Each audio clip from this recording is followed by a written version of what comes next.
तर मित्रांनो, मी कॉम्पिटिशनला निघालो होतो, ऑन द वे होतो आणि आता आयोजकाचा कॉल आला मला की आज कॉम्पिटिशन जे आहे ते रद्द झालेलं आहे.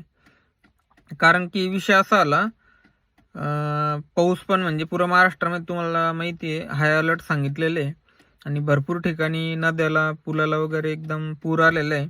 त्यामुळं शेतकऱ्यांचा जो संपर्क आहे तो तुटलेला आहे. त्यामुळं बरेच जे सहभागी होते, जे स्पर्धेत भाग घेणारे फार्मर होते, ते येऊ नाही शकत आज. त्यामुळं जी पूर्ण कमिटी आहे त्यांना निर्णय घेतला की आता सध्या कॉम्पिटिशन कॅन्सल होते आजचं जे आहे, आणि जी पुढची तारीख वगैरे असेल ते तुम्हाला लवकरच कळवण्यात येईल. आणि मी पण माफी मागतो, कारण मी काल व्हिडिओ टाकला होता की ज्यांना येणं शक्य असेल त्यांना नक्की आपण भेटूया. आणि कोणी निघलेला असन, शेतकरी ऑन द वे असन, तर व्हिडिओ जे बघत असन सगळ्यांना मनापासून सॉरी.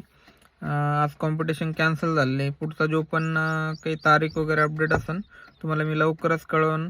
तर चला मित्रांनो, ज्यांना बघितलं असेल त्यांना थांबून घ्या घरीच, कारण पाऊस पण खूप चालू आहे पूर्ण महाराष्ट्रामध्ये आणि सगळ्यांनी काळजी घ्या स्वतःची. तर परत एकदा मी सगळ्यांची माफी मागतो, माझ्यामुळं जर कोणाला त्रास झाला असेल तर मनापासून सॉरी.